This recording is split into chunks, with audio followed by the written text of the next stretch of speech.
But if you hire a good coach and and can show you how to do the form, then you're bringing that with you the rest of your life. It's like riding a bike. Like, of people thinking there is something out there to just magically give them so much progress without them having to put the work. And that's why I always say consistency is better than failure. It's you versus you at the end of the day. It's not you versus TikTok. It's not you versus Instagram. It's you versus you. And people lose sight on that. And then they'll go to Instagram and they'll see this person who's photoshopping.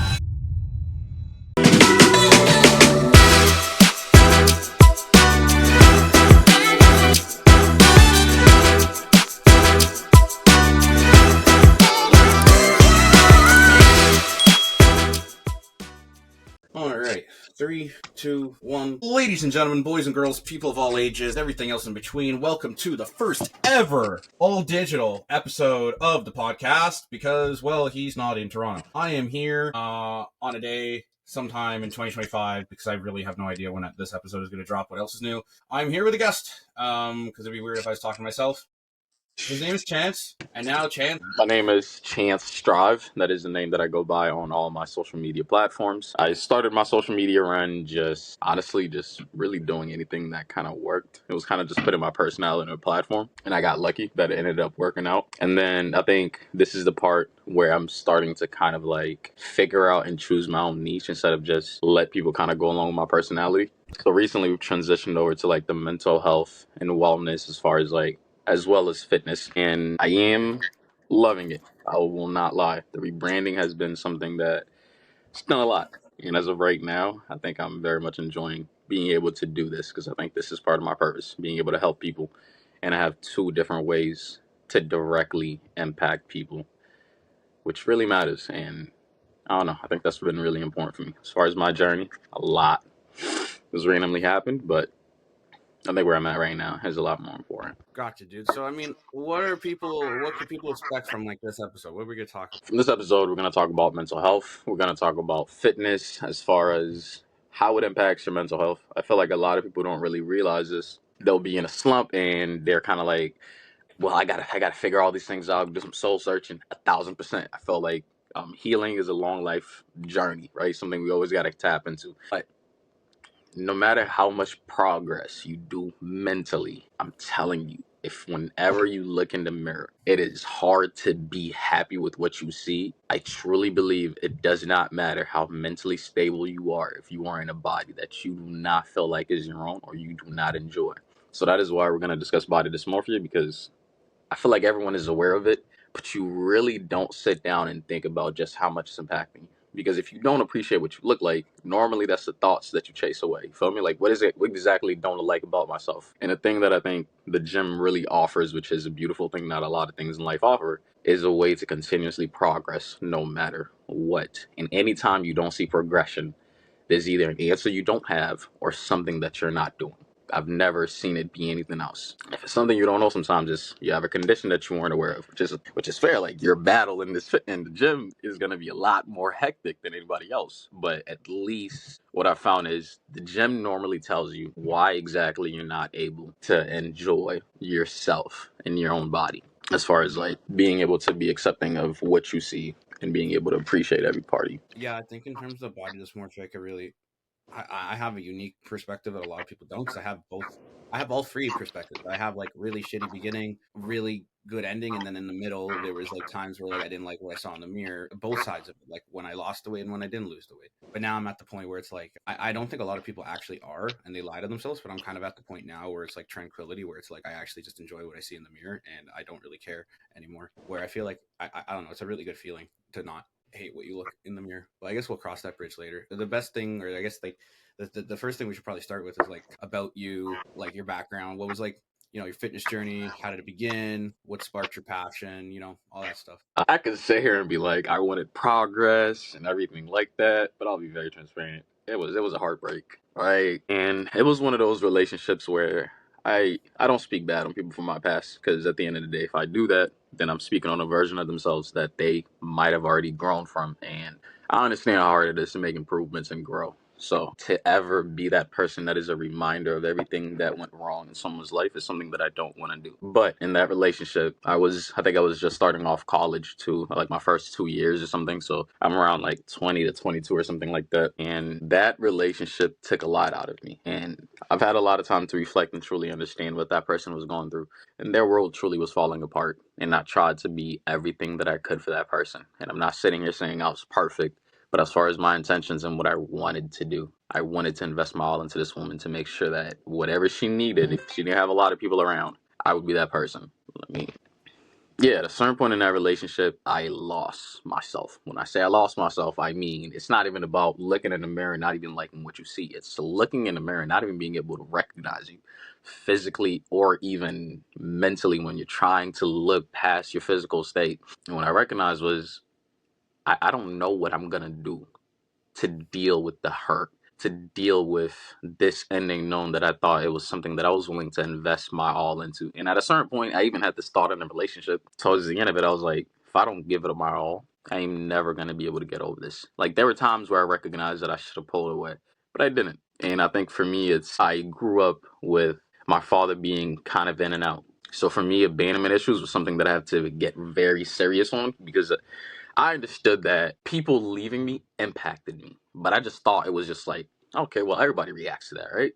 And then I realized, no, when you grow up with a parent that made you feel like, and this is how you process it in your head, not necessarily what's happening, but someone's coming in and you're a parent and you're born and now they're in and out and stuff, like you start thinking you're the problem. So anytime someone walks away or something ends, that exact same feeling resonates with you again, even if the variables are completely different. So for me, once I recognized I didn't notice myself after that relationship, I wanted to change. And as corny as the word might sound, I wanted to evolve. Like I genuinely wanted to be able to look at myself and be like, I am not that person that allowed themselves to be taken advantage of. And this is not me saying nothing on a person because I understand people just, they attempt to do whatever possible that they think might help them. And I don't blame her in that position at all. But yeah, I lost a lot of myself and I had to sit with that. You know, I no longer had a project that I could look at and notice my improvements and all the greatness, as in like all the things that I was doing for her. I no longer had that, right? So that part of me that felt really special because I was really able to do something, able to help someone,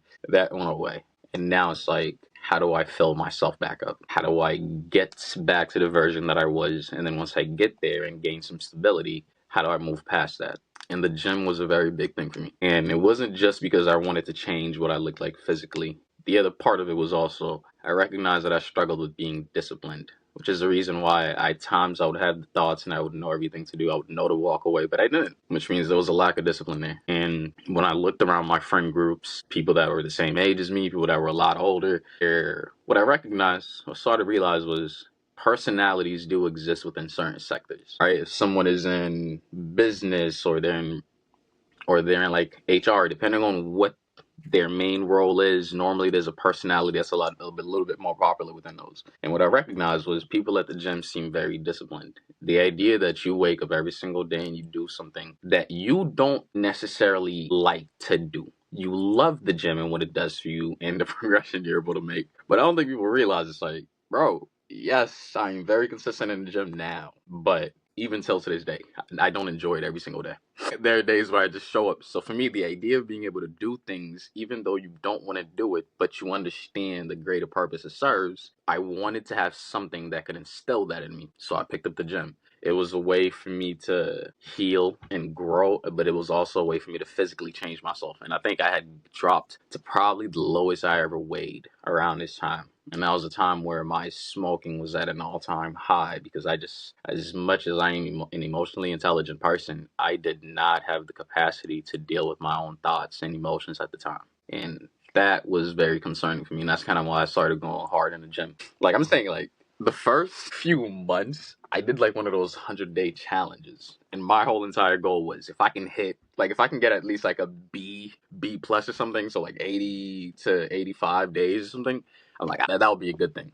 And then I did that, and I was able to get like 80 something plus days out of the 100 while I am in college too. So I was surprised that I did that. But I bring that up to say, like, there was a drive, there was a fire that lit inside of me. Because I don't know, after breakups, and this might help someone who's gone through something like that and understand how fitness can help them. After breakups or after you've been really drained, it really does help to be able to know that I'm becoming someone new.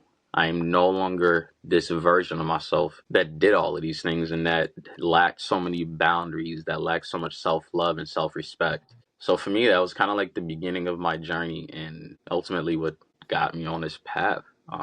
Loving it. I will say that. Yeah, so that was probably like the lowest point, and then how did you kind of climb out of it? Honestly, I feel like I've gone through like two low points. Two low points in the sense of like a low point in the gym and then a low point in life and then using the gym to help, which I felt like would help bring perspective to people. My lowest point in the gym, I'd be able to give that up to. I think it was like when I first started doing personal training. Yeah. For me, I thought it was going to be one of those things where, okay, I get my personal training thing and I'm able to make some money off of that. It wasn't something that I planned for at all. Like I kind of just expected that this would work because I'm really good at the gym stuff and everything like that. I have a platform, expecting it to work, but no advertising, no marketing. One thing that I will always tell people too is like if you're not mentally in the right space, no matter how good it is, you are something. No matter how easy it might seem, no matter how much you might know A through Z like the back of your hand, going through that journey is gonna feel very, very hard. Like, and that's the thing that I seen too recently, which was procrastination. A big part of that and what's attached to it. It was a study, and it was like it's depression. So generally, when you are mentally not there, there is this thing that kicks in that says we are not going to be moving forward. And if you start moving forward, I will make sure there's the smallest steps possible. And being at that space, I kind of wanted to pull away from the gym, and I did end up gaining certain clients, but then I had to realize, like, yo, money actually does not matter to me for this. And I'm putting myself in a position where I'm doing it solely for money. And I realized I didn't enjoy it. Like, the clients that I started to get, I didn't enjoy training them. I realized as much as, like, I am a trainer and I'm supposed to instill some confidence and motivation into my clients, there are some people that just don't want it. And being surrounded with those types of clients, and then what I had going on with my personal life with finances and mental health and everything like that, I honestly kind of wanted to quit the gym. But I think at this point, I was like 2 years in, I had not taken a week off. And that was the one time where I was like, I'm going to take a week off the gym and not go. And I think part of that reason was also as great as no matter what the thing might be in this world, no matter how great it is, there has to be some limit or discipline that is instilled as far as your journey within it. What I recognized was, which a lot of people won't admit, sometimes us gym rats, we do use the gym to ignore the things that are happening. Where you kind of become that person where instead of spending about 45 to an hour and 10 or something like that, now you're pushing an hour and 30 to 2 hours in the gym. I don't think some people understand. There are times where I have been in the gym and I generally did not want to leave. And the reason for that being like, yo, this is, I think, the best thing that I got going on for myself. So being able to stay in that setting where hey, I am in this gym at this very moment, every single time I step in, not even like comparing myself to people, but as far as like knowing what my journey was in the gym, it was a space where it allowed me to feel that something was going right. And I fiend the gym, and then I realized that the gym started to become a distraction. And rarely anybody will ever tell you that the gym can be a distraction. But when you are using it to ignore the things that you should be doing simply because you crave that feeling of being good at something, it takes a lot away from you, I will say. But I will say, I think that was probably one of my lowest points at the gym. Everything in my life at the moment felt like it was falling apart. And then I had so many responsibilities. I ended up having like my niece, two of my nieces I ended up becoming a personal guardian for both of my nieces. And that messed me up. Like I'm 24 and you're telling me to step in and pretty much be a dad to two kids. And it's not even just like, okay, I'm here, but more so like if you're talking to DCF, I have to be part of every single conversation. I have to be part of the conversation with school. I have to be at doctor's appointments. And I'm thinking like, bro, I'm not gonna have kids in no time soon and everything like that. But I will say about that experience, I got a lot of experiences that a lot of fathers would probably crave or really desire. The idea of being able to get some practice with fatherhood before you were even able to step into it. Yeah, that's valid.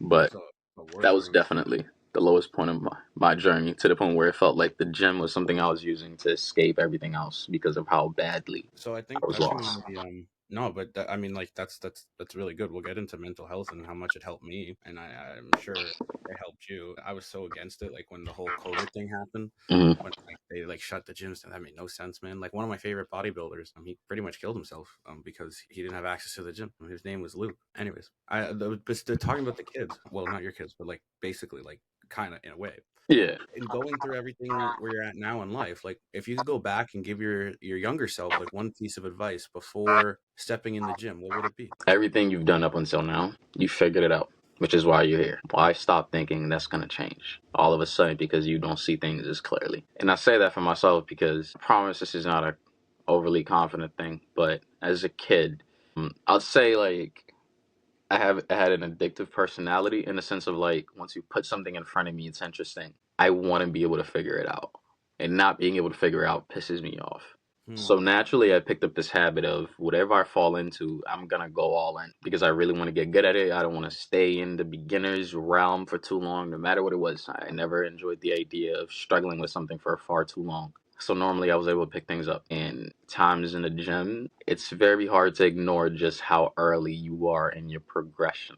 As far as like being able to walk into this gym and seeing what I look like and comparing that to somebody else and stuff. Yeah, I think the one thing that I would have told myself was you'll figure it out.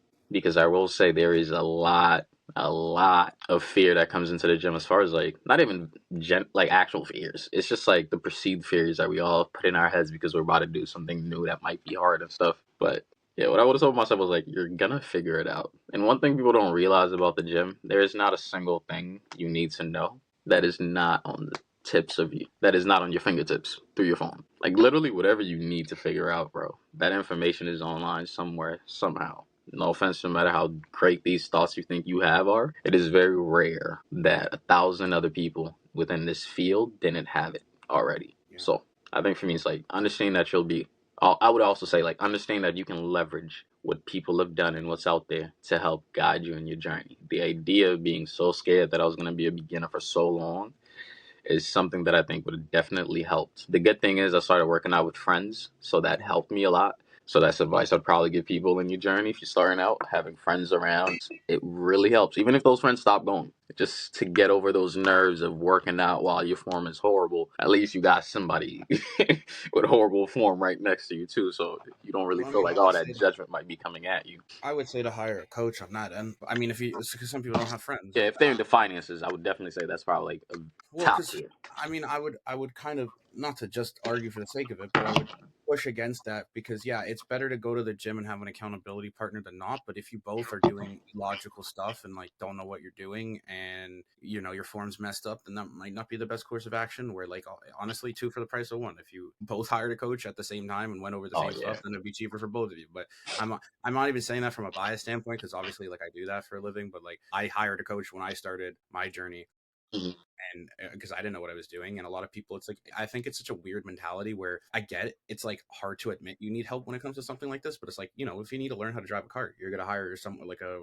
driving instructor. If you're going to learn how to learn a language, you're going to hire an instructor. If you want to learn trigonomics, you're going to hire some math dude, right? So I don't know why it's such a big thing for people to do that when it comes to investing into their health and fitness. But I don't know. Some people, I guess, are embarrassed or they think they'll figure it out on their own. But like the top people in the world, the smartest people in the world, they all pay for knowledge, they'll pay for coaches, they'll pay for like education to fast track. That's the best way to kind of move forward in life is to learn from others. So I'll what definitely second that. I will admit that part of my friend group had personal trainers and people that yeah. were into bodybuilding. So for me, tapping into my friends, it wasn't always like, oh, I was always working out with someone who didn't know what they were necessarily doing. And I will say that went a really long way. Like being able to have someone that I can depend on in the gym, it felt great. Every single time I was in a gym with my boy that was a personal trainer, like the Mhm. amount of things that I was able to learn in the beginning of my journey, just because I had someone with years of experience that could kind of pour all that into me and show me the ropes, bro, it made this so much easier for me. Well, and it gives you the building blocks. I feel like people don't realize that as well. So, like, even if you were to, like, I think it's always like start them young. And I'm not even just saying like with kids, but like anybody, Hmm. like to work out. But okay, let's say you start at 16, 18, 20, whatever. If you're just going to solely rely on some BS fitness app or YouTube videos. YouTube videos are fine depending on the educational resource, but For sure. it's still not the same of going it over or seeing some live, literal, like live feedback from someone and like consensually, but like, touching, feeling your muscles and seeing if that works or like the way your movement patterns are. Cause like you can't just see that through a YouTube video. And then my point of bringing this up is it gives you the building blocks, it gives you the foundations of success. So then you have that for the rest of your life where whether you're 40 or 60 or 20, but it's so much better if you're 18 or 20 years old just starting off and working out and you hire a coach even for a month to, well, hopefully the coach isn't an idiot, but if you hire a good coach and and can show you how to do the form, then you're bringing that with you the rest of your life. It's like riding a bike, right? But so many people are like, I don't know, so opposed to that. So what's something people misunderstand about your fitness journey that, like, I don't know, that you want to share? I made progress quick, and everyone is, for some reason, thinks I found like some secret sauce. And I'm like, bro, I did not find no secret sauce. Trend baloney. Yeah, bro, like that might. I just had to be very disciplined, and like I said, like in the beginning, how my journey started, like I was a version of myself I wanted to run away from. Like it wasn't even So about wanting. your dad's not Mike O'Hearn? And I'm not gonna lie, my dad actually was somebody that was into bodybuilding and all the extra stuff too. So I did pick up on great genetics, and that is one thing that I will say. Thinking there is some secret sauce, and then you find a secret sauce, and then you're like, "Yo, why is my progression not looking exactly like Chance's?" Bro, the same reason why I'm not looking like Ronnie Coleman when he first started in his first 3 years or something. Genetic pool is very different. There might be certain things people see on my body where it's like, "Oh, he has a pretty dope physique." But there's somebody else out there somewhere that is blessed with genetics where in the same short amount of time they achieved far more progress than me. For me, it wasn't no secret sauce. There is no secret sauce at the gym. And every single time, you don't understand how frequently I get that question. Like of people thinking there is something out there to just magically give them so much progress without them having to put the work in. Well, Like, people, you know what, bro? On that note, it's so frustrating to me because everybody nowadays, it's worse than it was before, where everybody wants 1000%. instantaneous results. They have no patience. I blame it a lot on Amazon Prime, honestly, and then on top of that, then you go to Instagram, then you go to TikTok. So everybody's attention span goes to shit, and everybody's serotonin is all up, and their dopamine is all up, and they want it quickly, they want it quickly, they want it quickly, and then what do you think happens? All these pharmaceutical companies see a what's it called, a gap in the market, a blue ocean. Then they invent something where it's literally and figuratively, quote unquote, and they market it as a magic pill. So all you have to do is jab a needle in your ass and you'll lose weight. And everybody thinks that's the magic answer. But nothing beats work, hard work ethic, determination, consistency. And that's why I always say consistency is better than failure. Right? People fucking try to do 100% on day one. Nobody can do that. You're not David Goggins. You can't. David Goggins didn't do that until like he was 28 years old and 300 pounds overweight, and it was fucking like had no life and ambition. That And then man one is day he had different. an epiphany moment, right? But even still, like his brain is wired different. But he still, like me, he had an epiphany moment. He's like, enough's enough, right? But other than David Goggins, nobody's 100%, right? When I lost 150 pounds, I wasn't 100%. I was like 80, 90%, and that's really reasonable, right? But I don't know, man. I feel like I don't know how I got on this talk. I don't know how I got on this tangent, but yeah. The secret sauce stuff. Well, the But yeah, secret sauce, like yeah, everybody thinks it's just there's like some magic pill, bro. It's just not. But also, there is genetics play a role in it too. Like we obviously are different ethical backgrounds, so you probably, or not probably, just based off your background, like you definitely would put on muscle faster than like on a Caucasian male, just based off of genetics. And yeah. then people play the comparison games, right? Like, there's nothing you could do about your genetic structure. If I could choose my parents, I would choose LeBron James and Serena Williams, and probably be like a 19-time MVP. I don't know. That'd be so sick if you could like choose that. Imagine you could choose that. That'd be so cool. Choose Like, the genetic pool you oh get set man, up with, bro. that'd be Like like unfair. But you can't choose that. You can't choose your data pool. You can't choose your genetics. So what you can choose is the work ethic and the effort you put in, the effort you put out, and just consistencies over failure. And on that note, I feel like a lot of people, they'll play the comparison games oh to my either their gosh, friends, social media, it'll right? And kill we'll you. touch on body It'll dysmorphia, kill you. right? But like you can't, it's you versus you at the end of the day. It's not you versus TikTok. It's not you versus Instagram. It's honestly, it's you versus your couch. It's you versus Netflix. It's you versus YouTube, because you are making all these decisions, whether you're sitting on the couch, whether you're binge watching Netflix or watching YouTube, or you're getting off and you're doing something. It's you versus the mirror, right? It's you versus you. And people fucking lose sight on that. And then they'll go to Instagram and they'll see this fucking person who's photoshopping or on steroids, but they claim they're not, and they think that's achievable, and then they'll buy their like $50 ebook PDF app Yeah, bullshit, as to try to and they'll get get to no look like result, them. right? My So God. yeah, Yeah, the comparison stuff, I will just to speak on that quickly. No matter where you think you get, comparing yourself will always take something away from it in the gym.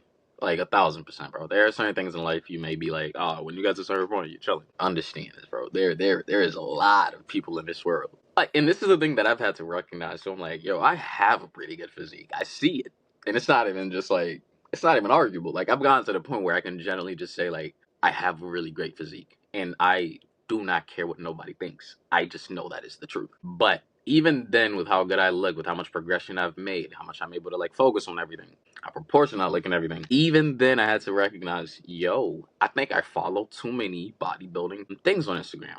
Why would you follow too much? Chance on true into bodybuilding, isn't this what you do? It is what I do, but I am constantly seeing people that are literally in Olympic shows and shit. They are nowhere near natural. So, like, as much progress as I make, do you understand what it's like to compare yourself to pretty much what people are saying? This is the best physique of this time, this generation. That is a hard thing to compare yourself to. And even me, no matter how good my physique was, no matter how much progression I was making, I realized I started not necessarily neglecting, but instead of like appreciating my progress, I started to dismiss a lot of it because I'm like, nah, I just need more, I need more, I need more. Look at him, look at him, look at him, look at him.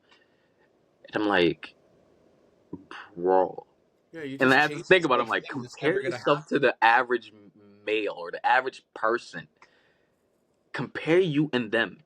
And not even to shit on nobody, but this is more so just to understand, like, this is where I've made it. Where they are at, there's nothing wrong with that. But to understand that I was there and then I made my progress all the way here. But I can't appreciate it just because someone else chose to be on a shit ton of drugs. And I'm like, come on, I can't to be, and that's why I realized I compare, like it does not make sense. Every single time you compare yourself, it takes away so much from your journey, and the body dysmorphia kicks in. And a lot of people think body dysmorphia is only when you don't look good, and I want to tell you that is bullshit. That couldn't be the furthest thing from true.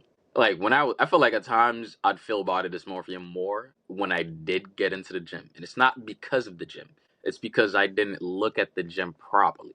To me, in the beginning of my journey, the comparison, like, oh, I want to be better than this person, it really drove me. But I got to the point where I'm like, yo, we gotta take a step back and just appreciate all the work that's been done. It's okay for you to say, like, I want to chase this next thing, but appreciate the journey first. And I think when you don't understand the value of the work that you put in that got you to this very point, it will make you neglect your progress because you start looking at it as like, I'll never get there. You know, that's kind of like when that despair kicks in. Oh my God, like this is the world that I stepped into. I have to compare myself to him, her. Like once you start doing that game, bro, I promise you, no matter what it is, you lost. You can use people for motivation, but using them as a standard for you, whether or not you can appreciate yourself, bro, trust me, no matter where you're at, there's something to appreciate. Generally, no matter where you're at. You could use people to motivate you. I think that's fine, but I don't think you should use it. Like I don't think it should be like the be all and end all. Yeah, and you're comparing That your shouldn't year be, two. you see, like David Goggins. I like using that example because you can't get more extreme. Like that can get you some motivation, but you shouldn't be like, oh, now I'm gonna be him because you're not. Nobody should be him. That's a completely unreasonable mindset. It's not sustainable, right? He's not doing the same shit that he did to get like to lose the weight now because it's not sustainable, right? And even still, for 99.99% of planet, if people were to follow what he did, like they're gonna just die or not die. They're just gonna give up because like they're gonna feel like shit. He ate 1,000 calories a day and burned 3,000. You got to be generous with yourself. You have to Right? understand too, like no one is ever going to show you everything that they went through. Transparency is a very big thing for me, and that's something that I've really been trying to incorporate a lot. And I will tell you this: a lot of people are not going to be transparent. Sometimes people get to a certain point and they make so much progression, and instead of being very humble about that and admitting it to help other people that are in similar situations, they kind of act like they've never been there because they want to forget about that version of themselves so bad that they only present the world the version of themselves that is perfect and finished. Like, Mm-hmm. bro, you are comparing year two to someone's year 10. Trust me, you got time. And the thing, too, is like the goal isn't to have the best physique. And I'm saying that because are you a bodybuilder? No. So if not, then there's a lot of comparisons that you really should not even start to make or even think about it, because this is the 1%. As much as you don't think about it, that is the 1% of physiques of people in the gym. And you're comparing yourself to that, but you have no care to be at the pinnacle of it. Like that's Yeah. where I'm just like, you got to take a step back and really reevaluate how exactly you're looking at your journey. Yeah. But also when we boil everything down, how many people don't work out anyways? Like how many people actually don't do anything? So even just going to the gym and doing anything is better than not. But then I feel like, at a certain point, if you're going for a couple weeks, couple months, you get no progress, then there should be nothing wrong with like hiring someone. But people are like, what's the word, stubborn, or like not even Very naive, stubborn. just they're Yeah. stubborn, right? Oh, I'll do it eventually, or like I know what I'm doing. But I don't know. So the hardest part about getting better is admitting you need help. And that's like, I think, Alcoholic Anonymous 101. Like the hardest part is admitting you Yeah. actually need help. But it's the same thing with fitness. But I mean, it's a little less glim because, yeah, sure, it's better that you do some dumb workout than nothing at all. But you could get 20 times the better results if you know when you're working with someone that can do shit. But I mean, to kind of touch on the more mental health stuff, like how has that played a role in your fitness journey? Like how does it shape the way you approach kind of life? Yeah. Like I said, part of the beginning of my journey, I definitely got into the gym because of a heartbreak and because I wanted to be disciplined. And that's the main thing that I focused on. The portion of discipline as far as like how I tried to combat fitness while dealing with my mental health and the ups and downs and stuff. Mm. When I feel really good, like let's just say I just finished getting a haircut or something, I promise you that next gym session is going to be a great one. I promise you it's going to be a really good one. That's when like you're feeling great. Like there are times where I'm just very excited to get into the gym. Like I'm happy, I had a really good day, and I'm like, oh my God, I've had such a productive day. Everything is working properly, and now I get to finish this in the gym. I generally love the gym. I generally truly enjoy it. It's weird because like I'll go to the gym to kill myself, but then afterwards, when I feel all the work that I put in, I'm like, I'm gonna be sore as hell, but at least we did what we had to do. But there are days where like, bro, we all go through these. I'm not gonna say we're depressed because I think being diagnosed with depression, that I'd be neglecting someone who is. But we all go through depressive episodes, and what people don't realize is it's like you don't want to do nothing. No matter how great you are at something, all the bad flaws, default settings you normally have, they all start to kick in. And for me, a big part of mine was being avoidant. When I am in survival mode, being an avoidant person is a really big thing for me. So I would rather not go to the gym and feel like shit instead of just going to the gym and saying, I'm going to get it out the way. And I had to recognize those thoughts and those feelings and also those voices. As crazy as it sounds, I promise I don't hear random voices in my head and shit. And this is just something I went to school in college because at a point in college, like I wanted to stop smoking, but I realized I was struggling. And then I went to a therapist that they had on campus for it. And one thing that he brought up to me, which was something that was really helpful as far as like being able to sustain my journey no matter what space my mental was in, he pretty much told me like not every voice you hear is your own, right? And that had never made sense to me, or at least like it was an idea that was never introduced to me. So when I first heard it, I was kind of confused. Like, what do you mean all these voices aren't mine? I'm like, are you telling me that I am not in control of my thoughts? That there are just random voices that pop up in my head with thoughts, whether or not it serves me. And when you are not in the greatest mental space, you will hear your body start to kick in. As far as like your subconscious, you'll start hearing things like, do we really need the gym? I mean, you could definitely take a day off. This wouldn't hurt. All these thoughts about, because when you're depressed, you don't want the best for yourself. And that's one thing that I think is really important to get out the way. You don't think you are deserving of it. You think everything in your life should resemble what's happening in your head. Pure chaos. And I had to recognize the voices. Every single time I started to tell myself, no, it's fine. Like I started seeing myself like trying to justify not going to the gym. And the moment I saw that, I was like, I think this is what the therapist that I had was referring to. At times, your body is just used to something. So these thoughts are just more so a response saying, hey, we normally do this and it's not happening. Whether that's for smoking or, hey, your body understands like, yo, this is something really good for you, but you're not in a really good space. Maybe we don't want this. Maybe this might be too hard for you. And I was like, I can't listen to these voices. And a lot of people, you think they're your voice, bro. And one thing that I will say, we all do this, trying to justify some bullshit.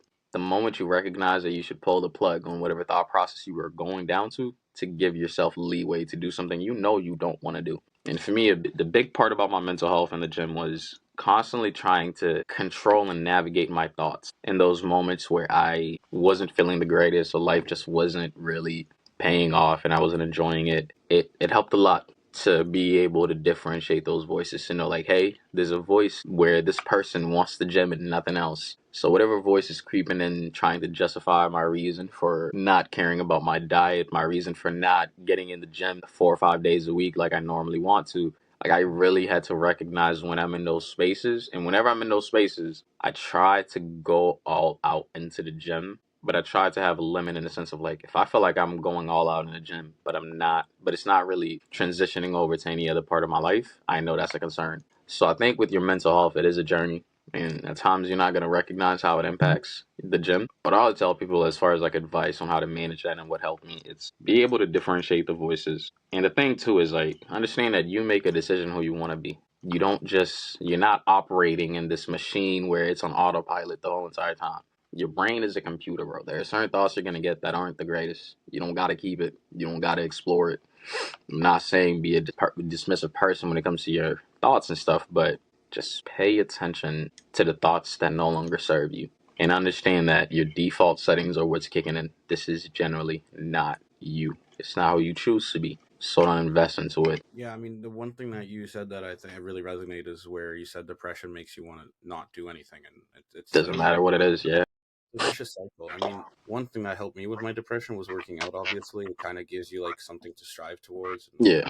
to get better at. But I mean, it takes a while to get off the couch, metaphorically and figuratively. Like, where it's just a vicious cycle. Where like I don't think I thought for a while like depression was like a myth, and like people that are just depressed, like they're just like, oh my god, like get over it. I feel like for some people that is the case, but for some, like even recently or relatively recently, like 6 months ago, like this is recent for me. Like I struggled with the first realm of like actual depression, where like okay, I was obviously really depressed when I was like really overweight, but that was my own doing. Like it's not Yeah. like it's like I don't need sympathy. I'm 370 fucking pounds. Of course I'm gonna be depressed. I can't see my dick in the mirror. But if you fast forward like to 6 months ago, I remember like this was so like I remember this like yesterday because I went to my doctor. It was like August, and he's like, "Yeah, you should go on antidepressants." And I was like, "No, I'm so against antidepressants. I'm so against it. I'm just gonna start like doing everything I can to get better like naturally." So started doing like meditation, started journaling, I started doing yoga, and it definitely helped. But then there was just like this gray cloud constantly, and some days I'd wake up and not want to get out of bed. And then I remember I went to like I do jujitsu, and I went to jujitsu practice, and there's not really as a male, there's not really much you could do to really boost your mood than like hand to hand physical combat or sports, especially with another male. Because not only are you exercising, but you're doing it in like a physical environment type thing. I'm not punching someone, but it's like you don't get more of a serotonin or dopamine boost than that as a dude. And I remember I'm like halfway through this jujitsu class and I left and I just started crying. Because I was just like so overwhelmed. And yeah, then I started taking that was like the breaking point. The next day I called my doctor and I filled the script of like I think it's like called Zoloft or some shit. And it's only like 10 milligrams. I know some people are on like a shit ton of it and it makes them like a zombie, but it's definitely helped. Yeah. They literally can't operate with it in their system. But I mean, still, I mean, I would still encourage anyone that struggles with depression first before jumping. It's like the same thing with weight loss. Instead of jumping to Ozempic, instead of jumping to the medication for depression, ask yourself, did you do everything you could before X? Before, it's like the same thing when someone's like jumping from diet to diet. Did you do everything you could? Did you stick to this as long as you could? Were you 100% before jumping to this next thing? Because everybody has shiny object syndrome. So, for me, I was at the point where I was really sick of feeling like that. And Hmm. I was relying on the days that I wasn't really sad. I was like smoking too much weed. And now it's been like 3 months. I haven't smoked any weed. But still, this isn't like an advertisement for people to take antidepressants. This is more so like try doing other shit, better yourself. And then, like, worst case, there's always that scenario or avenue. And I feel like some people are, I don't know, like embarrassed or like, I mean, you don't need to tell anybody, but like, shit, it's worth a shot. What's the worst case scenario? Like, you're either in the same position or it gets better. It can't get worse. It's not going to make your depression worse, right? It's like hiring a coach. What's the worst case scenario? Best case scenario, coach helps change your life. Worst case scenario, you're in the exact same position. You're not going to get worse because you're working with this coach. You're hiring a coach. You're gonna he's gonna he she whatever gonna make you work out, eat better. It's up to you to actually do the work, but you're not going to get worse. Right? And I try to tell people this when they're like, "Oh, I don't know if this is going to work," and then I'm like, "Okay, best case, worst case scenario. Best case, change your fucking life.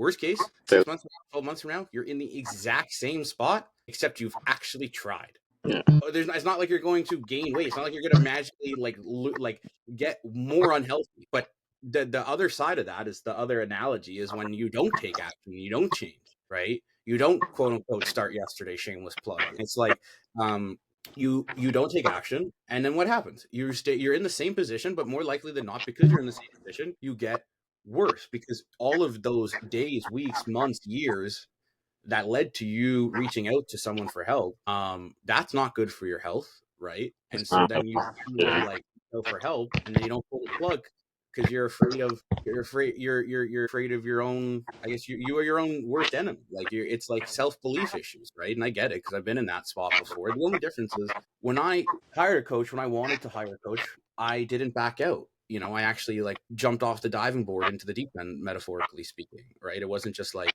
I wasn't like I have to think about it because at that point there's not much to think about it. Like, bro, you're either going to change your 370, you're either going to lose weight, or you're going to die. And my coach, God bless him, he wasn't like he wasn't that blunt. He didn't tell me that. But for me, like I'll tell people that. Like, and it's not like I'm trying to hurt people's feelings. Some people do get offended, but it's just like, look, like why are we talking? If you reached out, you want help, and now you're like, I got to think about it. There's nothing to think about. You've been stuck in this position for 5 or 10 or 20 years, right? So it's either like you want to take action, you want to change, or you don't. That is one thing that, like, and I know every coach feels this, bro. People lie to themselves so much. There's Yeah, the man. ones that, they'll never reach out for help, and clearly there's a problem there because there's the ego's too inflated to the point where you can't even admit that you need help. And even I struggle with that, so I know I'm saying it like it's lightly, but trust me, I completely understand how that process goes, and even now to this day, I find myself struggling with that. But Yeah. it's like I people feel will waste your time, man, and it is the most annoying thing. Like I've had people that made it seem like they wanted to be clients, got the plan ready, all of that,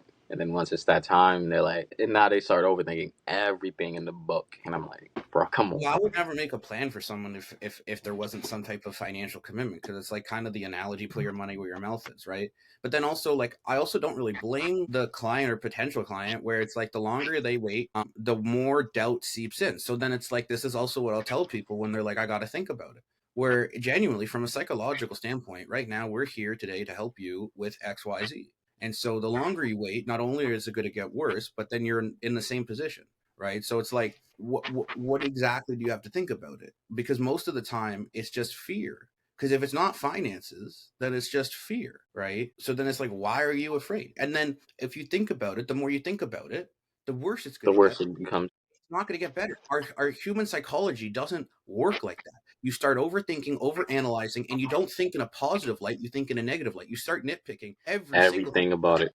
What's going to not work. Nobody's like, oh my God, this is the greatest thing ever. Because if it was, then they wouldn't be having the self doubt, right? And most of the time it's fear and self belief in themselves, but then they blame it on the coach or the program because they're not taking their own accountability and realizing that it's really them. It's their own demons that they have to face, right? And that it is what it is. But I wouldn't say I don't deal with like a lot of people nowadays that like necessarily waste my time because of like certain processes that are like that I do, right? But I don't know. Some people they just don't get it. Like they've never operated or run a business, so it's just like I'm just gonna book a call with someone and try to get a bunch of free information. That's not cool.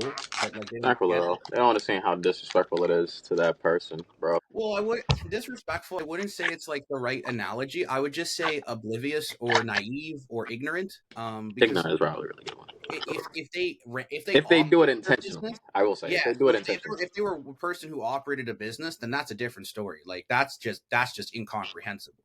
But if it's just Joe Schmo who works a 9 to 5, who's never talked to a coach or a trainer before, and they don't run a business or have any understanding how it works, I don't really blame them. I Yeah, would that just I'm not gonna judge too much. right? I That's would just on be like, your yo, end. dog, like you're asking me basically for like my brain for free. That ain't gonna work. So, but that doesn't happen a lot.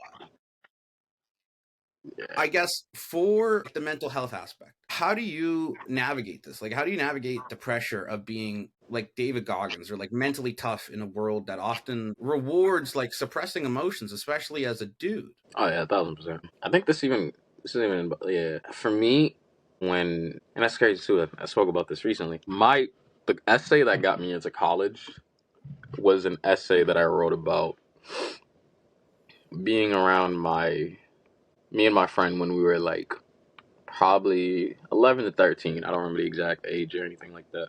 And at the time, she was super depressed. When I say like no kid should have to go through what she went through, as far as like how hectic her life was and everything that she had to do, no kid should ever go through something like that. And I ended up becoming pretty much like one of her only friends. Until to this day, I remember her name, Nana. I tried to do everything I could to be there for that person. And I'll be very honest, I thought I was a savior, like afterwards. Because the older you get, the more you start realizing people really don't care about mental health. And seeing all that you did for someone at 12, 13, when they're pretty much the most depressed I've ever been, thinking about suicidal thoughts, and I'm literally still a child. And I'm trying to be there and show up for this person. So that I say that to bring up the fact that mental health has been something that has been very, very real to me my whole entire life. Because I've always had people that leaned on me and needed that support. And I recognize the fact that just being soundboard is a lot of help for a lot of people that are going through it because they truly have no one else that they can say these things to. So I guess the way I deal with my mental health is more so like I understand that I have to make progress. And when I spoke to that friend again around like high school, when I was about to graduate, not much had changed. And what that did for me was it helped me understand that no matter how much advice you give to a person, and part of this is also in like life just really be lifing. But if you decide to stay still and you don't apply everything that you do know, you're not gonna make much progress as far as like your mental stability. And for me, mentally, I don't like the idea that I'm in a space where I feel helpless and I can't help myself. I understand that in those moments you should reach out to someone and ask for help. For me, being able to get to that point was something that really scared me. I was someone that wanted to be in control, and I realized the more knowledge you get, the more prepared you are for whatever comes next. It generally don't even matter what next is. But just the idea of like, you know that this version of you that is stepping into this is a lot more knowledgeable. It brings you a lot of confidence. It's kind of like when you go watch a speech, right? Everyone preps, but the person who truly understands everything that they're talking about and is passionate, the presentation of that will be very different than someone who's trying to regurgitate words. Like now you're scared, all of a sudden you're anxious. Like it doesn't look the exact same way. And I kind of look at that as my mental health, right? Where if you do the right preparation and you invest the right things, that when you're calling out on it, it's able to act the way it's supposed to. It'll work. But a lot of the times we don't prep ourselves. We don't try to sustain our mental health, our mental stability, or anything like that. We think it doesn't matter. What I've gotten to recognize what it always matters. And every single time you think it doesn't matter, life is going to remind you exactly why you should have focused on this. And I give a lot of people advice and mental health podcasts and everything like that. So I will say that's been a very big thing as far as like holding me accountable to constantly focus on my mental health. And I don't know, bro, there's something that's very intriguing to me about figuring things out about myself. It's a really interesting process when you really think about it. You live with yourself for 24 hours of the day. I mean, we don't have to count the time when you're sleeping and stuff. But it's crazy that you can be around someone for this long and not notice certain things about them, which I think is outrageous. Like you've lived your whole life as you, and there are things about you that you're now just noticing when you're doing the soul searching and everything like that. So for me, I never wanted anything to go unrecognized because I understand just how easy it is to hurt other people when you're not aware of what you're dealing with. In Yeah. those moments where like you got to know your capacity. Like there were moments where I even called myself out with my nieces when I took them in. There were times where I was having a really shitty day and I did not feel the greatest. My mental was all over the place. And then the same thing that I normally enjoyed is the same thing that irritated me and got on my nerves. Something as simple as like when I come home, my niece, she's attached to me. So which means she's gonna run up to me, hug me, and then probably hold on to my leg and try to come to my room with me. But when you're in a bad mental space, when I'm in a great mental space, I look at that as like, oh my God, I'm surrounded by love, and it's just so pure. When I'm annoyed and everything is going wrong, I'm irritated. The first thing I think is like, why you always on my leg? Like like that's the thought that goes inside my head, and I'm like, for there to be such a gap. And I've had moments where I slipped up, where I said it in a tone that wasn't pleasant to the point where she got sad, and I was like, this is what happens when you don't understand the capacity you have for interactions and you don't understand where exactly you are mentally. I'm able to say these things, and this is my niece. So imagine just how likely you are to blow up on someone that doesn't recognize that around you. It's not people's jobs to hold you accountable for how you act and the things that you do. And me realizing that, damn, even with me, like I'd say I'm a pretty emotionally intelligent person. And even me, like it took a while for me to start recognizing, like, Chance, you're going about everything differently right now. So for me with my mental health became very important to me since I was very young, which means I was able to see a lot of people not focus on their mental health and see how that directly impacts their day to day, their interactions and everything like that. And noticing the fact that not caring about myself mentally can bring so much problems. I don't want that. Like, I'd rather do the work now and not have to focus on a random blow up or bleeding on someone that didn't even cause a scar or a wound. I just would rather not do that. It is a lot of work, I will say, to constantly try to focus on how you're feeling, what's happening in your background, your subconscious, and everything like that. But it pays out, bro, and it's worth it to be someone who's mentally stable and safe and sound. Like, it's a really beautiful thing. And I'm not saying, and don't mistake that for being happy 24/7. I will say a lot of people think their mental health is only good when they're happy. When you're happy, you have a lot of dopamine that you're feeling at once. That enjoyment, it's pure. It's at its high. In those moments where things aren't going the greatest, how do you talk to yourself? And for me, I didn't like the idea that I would be beating myself up when I'm already being judged by pretty much everyone else out there. Why do I want to add on to that? But when you're not in a good mental space, that is exactly what the fuck you do. Too much goes wrong.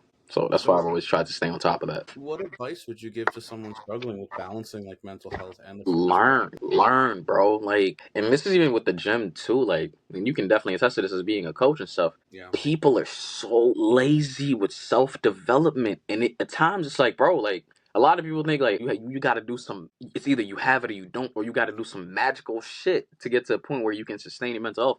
And also, I'm not saying you just get to a point where you figure it out. You don't. You figure it out for a little bit. Something new comes across. Some new childhood trauma comes in, and you're like, damn, I don't know how to fucking deal with this. But Yeah. have a process, something. Conflict resolution is something that people truly suck at.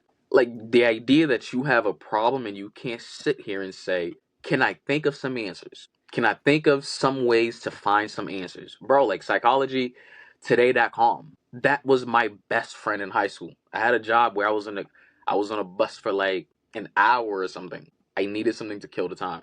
Bro, psychology.com today, I realized I'm not going to sit here and read a whole entire study. That does not work for me. I'm sorry. I don't like the way they're set up. I don't like reading it. But if I could get on a website that gave me so much short prompts and I could, okay, I can take this and then try to see how it applies in the world. I can take this and try to recognize it in the world. Like, every single time you learn something, it's kind of like you add a little code to these lenses that you're looking at life through, and now all of a sudden you unlock being able to recognize it. Like, there's so much clarity that you have when you understand what is happening with you. A lot of you guys feel helpless because you don't even understand what's happening. But and it always amazes me, and sometimes you need a therapist when it's really a lot of connections that got to be made. But as far as like the bare minimum to just become a more emotionally intelligent person, people have been talking about these things since the internet was way before the internet. The amount of stuff that we have at our fingertips now that we're not willing to invest 20 to 30 minutes into is absurd. Buy a self-help book. Go online. Look at, I used to be obsessed with TED Talks. I don't think people understand just how much you can learn from a TED Talk. Yeah. Like, dude, you are having someone that is at the pinnacle of their field, and this is what they do, this is what they love. If you're struggling with it, you think you won't be able to learn something from that person? This is just what they do. It's their whole life. I want to touch on that because I like the TED Talk, I like YouTube, I like all that stuff. But I feel like a lot of people they'll what's the word? They'll binge watch, they'll content watch, whatever. They'll just watch all this shit, but then the kicker is Not apply. they don't take any. So I'm not trying to shit on people because some people have the best intention. It's better you. It's better. I like. Obviously, it's better that you watch this TED Talk versus somebody on Netflix eating a fucking pizza. I don't know. But Yeah, for sure. I see what you or mean. it's better you watch this TED Talk than someone literally eating a pizza. Like what is that called? Like nickel whatever. Like Like a mukbang or whatever those. gang. I don't understand Yeah. that shit. Whatever. God I, bless. Do whatever you I want. But don't either. and if you're here's the difference in my opinion of people that get results or like people that are successful in life is that they take action, right? So if you're watching a TED Talk or you're watching a YouTube video, I would say it makes more sense to redigest that. Like a big person that I look up to, and I wouldn't say look up to, I respect a lot. His name's Alex Ramosi. I'm sure you know who that is. Mhm. And he doesn't read a shit ton of books. People are like, oh, I read a book a week. Oh, I read 500 books. He reads like the same 20 books multiple times because then he's actually digesting the information. He's implementing on that same information. So if you're watching a TED Talk, it's great if you want to listen to it 3, 4, or 5 times because that's going to stick in your brain. But Yeah. what's better is if you almost teach, or you almost use it like a college lecture, and it's not the funnest way to do it, But it's but so good. you sit down, you listen to it, you take notes, or you pause, you take notes, and then you take fucking action on it, right? And that could be the same thing, not just with business, not with just mindset, but that could be the same thing with your health and fitness journey. Although there's a lot more nuance with that. Like I would say this is more predicated towards business or mental health. Not to say you can't listen to someone um, who's talked about their experiences weight loss, but again, that would be more so with mentality, because like this Yeah, guy can give you a generic. He can give you TED talk. It's got you need everybody benefits from a specific plan because you're one of one, but um yeah, I feel like a lot of people, too many people, they're just getting stuck in like, oh, I just watch all this content, and they think they're doing the right thing, which they're on the right track. But the difference between people who do that and have success is they actually take results. They take action, right? yeah, I definitely agree. But like what you said about treating it like a lecture is, I definitely agree with that. Like when I watch these things, like I'm not watching it for the sake of I just want to listen to something deep or something profound. I want to learn something. Like I'm searching and doing all of this research because I want to learn about this. So the idea that I'm just gonna watch something that's 20 to 30 minutes long or something and expect to retain all of that without doing any work, without noting things, without going back to it and reviewing it, that just makes no sense. Like for me, like I got to the point where I feel like I understand a good amount now where I don't need to treat it like a college lecture in a sense of like really go crazy with notes and stuff. But when I'm watching things like that, there's no way I don't have something to take bullet points from it. Because the thing is, it's like I know exactly what I'm here for. So I want to make sure whatever that I found really helpful is something that I can sustain or go back to. Or I And the mean, thing too is honestly, like bro. have a plan. Like and the thing and that's why I like TED Talks. Half the time, at least for the ones that I look to watch and everything like that, there's normally a here's the problem, here's my experience and what I saw, and here's what I think we can do to fix it. That's the reason why I brought up TED Talks. Because those are the types where it's not just like they'll just talk about some random deep thing that's happening out there in the world, and then it's like, okay, my job is to make you aware of it. No, it's more so like these people see a problem. This is the process of how they noticed it, recognize it, why it's important, and then there's a solution. This is how I suggest people to go through these things. For me, that helps so much. But if all I'm doing is listening and I'm not thinking about how I can implement that, or I'm not listening to what they're saying, like, okay, so this is what I should be doing, and then trying to figure out a way to make that work for myself, then I don't think you're doing yourself you are definitely doing yourself a disservice. But like you mentioned earlier, it's like if you're not at the point where you're doing that just yet, you're doing something. You're still on the right track. We're just saying like, yo, you're doing something that's really good and that can have a lot of benefits, but you're missing this one little thing that could really start impacting your life, which is generally like making a plan on how to apply these things. But yeah, gaining a lot of knowledge is great. But I will say when you do that without any actionable steps, you only create a problem that you understand more. And sometimes we think that is a helpful thing, but it is not. I don't think you understand what is it, analysis paralysis. I don't think people understand just how hard it is to get out of those things. When you Yeah. don't know something, smooth. But when you know so much random stuff about something and now it's to the point where it overwhelms you and you don't even know what thought best serves you, that can really cripple you. So when you're trying to pour into yourself, understand exactly what you're doing and why you're doing it and what you plan on doing with it. But yeah, I would definitely say it's like just learn, bro. Like a lot of us lose our curiosities once we start getting older. Like think about you being a kid, right? No matter what you've seen, you had a question. Like Hmm. you wanted to understand it. You wanted to notice like what is this? How does this function? Like and all I'm saying for a lot of people is like, bro, don't lose sight of that curiosity. Don't lose sight of that kid that wanted to learn about everything in the world. That I found serves me so much, bro. Just wanting to understand things. Like we become very judgmental, cold, and short because we don't want to explore things. We don't want to listen. We don't want to figure things out. So First the step is last thing I wanted to touch on, because we talked a lot about mental health, your journey, would be like the body dysmorphia. mhm. So when did you first realize you struggled with it, and like how did you what did you do to address it? How did you fix it, kind of thing? I think it was directly after that breakup. Hmm. Recognizing like I could see bones in my chest and everything like that. Holy. I was like, this is not it. Like I was like, I don't like what this looks like at all. And then it was to a point where it's like even the clothes that I was wearing, I noticed a difference in how I looked in them and everything. And I was like, this is not it. And that's the thing too. And around this time, I'm on social media, and women have no problem with a skinny dude. Hmm. And I'm like, I have all the validation in the world not to do the work. And it's like I can still attract women, visually people still like what they see. But I'm like, but it is killing me, bro. Like, to look like a twig. I know I'm saying that, and anybody who's skinny, you don't gotta take this personally. I've been there, bro, but it sucks. It sucks Yeah. to not really be able to just look at yourself and be okay. The idea that you can't look at yourself without all the worst possible thoughts trying to creep into your mind.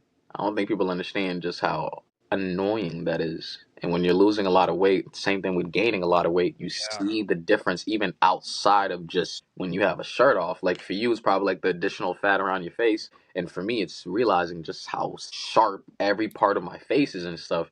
And I'm like, this isn't what I want to present to the world anymore. I think it's like both ends of the spectrum, but body dysmorphia is really bad because, well, I can touch on it from like I alluded at the beginning. I can touch Mhm. on it from all standpoints. Where now where I'm at in life, I'm at the point, thankfully, where I like what I see in the mirror. Or I can almost say I love what see in the mirror. It's just some days, I'm bloated or I ate too much shit the day before. Yeah, the presentation of it is On in fact average, right. I like what I see in the mirror. And I know and you know that probably 98% of the population can't say the same thing. And I have both perspectives of it.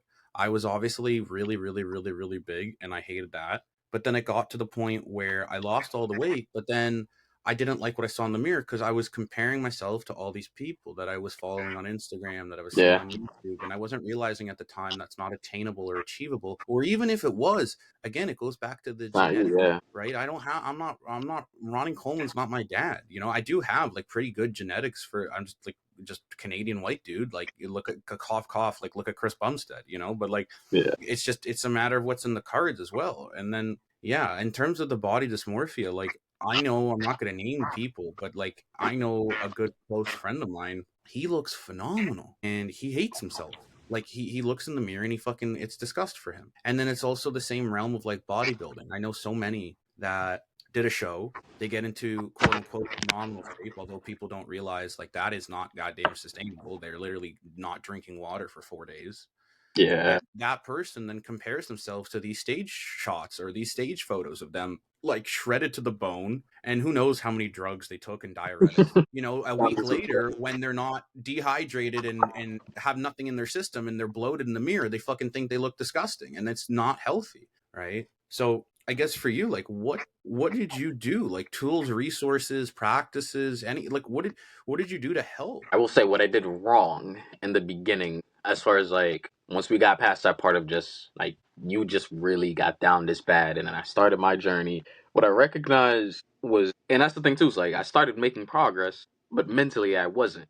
In the Mm, sense of like how happy I was with myself. It wasn't like I seen a little bit of progress and I'm like, okay, okay, we can keep making more. We can keep making more. We can keep chasing that. It was, well, this is not what I want. And that was just where it kind of stopped, where I would look at myself and I know I made progress, but I'm like, yo, this is still incomplete. mm. You feel me? And this is why I say, like, you really got to appreciate your journey. I'm not saying compare yourself to anybody else, but compare yourself to yourself. It's you Like, versus you, 100%. I think that's exactly. the Like, most see crucial that way. progression. See what it's like. Understand it. Because a lot of the times, bro, it's like, it's not the progress, right? Yeah. It's not the end. I said it's not the progress. It's not the end goal. It's not that Yeah. physique that you're striving for. It's the progression of all of that, the work that you put in, the discipline. Take a second, step back, and be like, have I done this before? Mm, No. Am I doing it? And I'm trying to figure it out. Yes. That's something to be applauded. Like once you step into adulthood, anyone knows this. People are petrified to do new stuff. Petrified. The idea of being a beginner at something when you were already so elite at so many other things, it is not a process a lot of people want to start. Which is why you see a lot of people not do the things that they're supposed to do just because, well, I've never done this before. You hear it all the time. But for me, at a certain point, I recognized that I was making progress, but I was focusing on the people that I was looking at for knowledge, right? And it was absurd. One of those dudes was in the gym for over like 20 years, and and I'm saying I want to look like that. And I think that is a very, very scary thing to fall under. Like mm, as far as like mindset wise, when you start to look at someone and you want to be them in the sense of like I want to attain this physique that you have. And that's why when I have certain clients, like they'll come up to me and be like, "Oh, I want to look like this girl. I want to look like him." And I'm like, "Fuck. One, genetics are different. How they look, you may never be able to look directly like that. And the more you start having these fantasies for your these fantasies are the things that you want, bro, it made me not appreciate nothing about my progression. When I say nothing, I mean nothing. Because what I wanted was so far away. And I forgot that's not what I cared for. That's not why I started. I started because I wanted to be removed from where I started, from where I was at when I was looking at myself and I was like, I'm disgusted at this. And I'm realizing, like, yo, I am a lot further away from that. That was the goal. But once I started seeing something shiny and pretty, I'm like, oh, I want this. And then I forgot. I'm like, yo, this is a journey. That's what a lot of people got to realize. Like, yo, you'll start. A lot of coaches, even people who coach, like, there's times where we stop going to the gym Most and coaches then have we body. need a coach to get us back into it. We need to surround ourselves with other Yeah, coaches to stay disciplined and everything like that. It is not one of those things that's also one thing that I need people to understand. You don't just figure this shit out and you're set. yeah. Life continues with it. But most coaches have body dysmorphia. They just don't admit it. Thousand percent. They just don't admit it. They just Yeah. don't tell you, But right? for me, even while I was coaching, then the one thing that I had to pull away that started to work for me was chase my pump. So many, I don't think you understand, bro, like just how much that helped me just be able to sit down with myself and appreciate what I look like.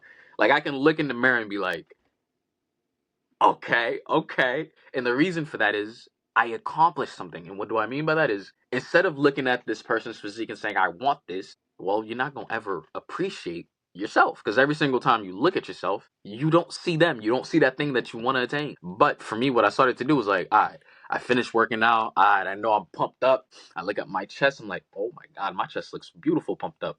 And I'm like, this is a natural process. Nothing had to be done. Nothing. This is just me at this moment. This is what I look like. So for me, I was kind of like, why don't I have this mindset of chase the pump? Right? It'll probably take me sometimes 3 to 6 months, sometimes maybe even fucking more, bro. But if I sometimes I see my pumps and I understand that this is a version of myself that's a little inflated, figuratively and literally. So I'm like, why don't I just chase that? Every single time I see my pump, I know I can achieve this. So So then why don't I just look at my pumps, see my pumps, and be like, I want to attain this without a pump? I have a really good question. Mm-hmm. Will probably be the last, and then we're gonna wrap up because I have a client coming in like 20 minutes. But You get it for sure. what would you say to someone who feels like they're never good enough in the mirror, and no matter how hard they work, like what would you tell them? How would they overcome this? For someone that's in the gym or for someone that hasn't started, because I think that would be two very different things. I guess we go over both All right. answers in For case there's any someone bias. that's Yeah, for someone that's in the gym, what I would say to that person is, and this is the thing you probably recognize too, and even I did it, which was absurd. When you're in the gym and you're making progress, you don't compare yourself to where you started. You compare yourself to whatever you're trying to get away from. And that normally takes time, bro. You feel me? To make a lot of substantial progress to the point where you can't even recognize yourself and stuff.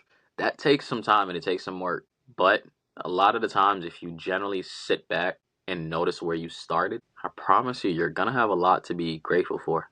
And if you notice that you don't, then sit down with yourself and for a few seconds. And this is the thing about framing your thoughts too. It's like the bad things are there, the things that you're not doing are there. But my guy, it's a journey. Your goal isn't to perfect it. Your goal is to stick to it. And that's the thing that I feel like really takes away from a lot of people's journeys because they constantly compare themselves to what they have not accomplished, to what they haven't acquired yet.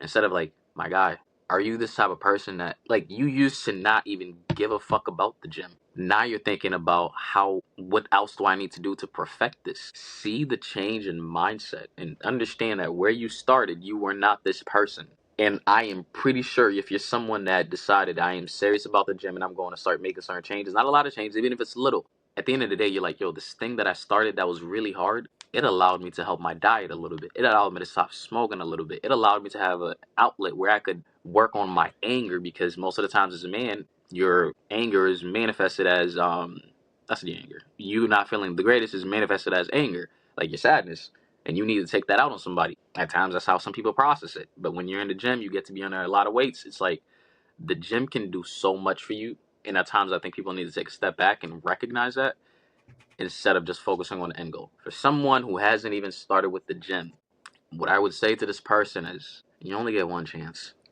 to do this. Pun intended. Literally, you literally get one chance to do this shit called life. All right. I'm never going to be 24 again.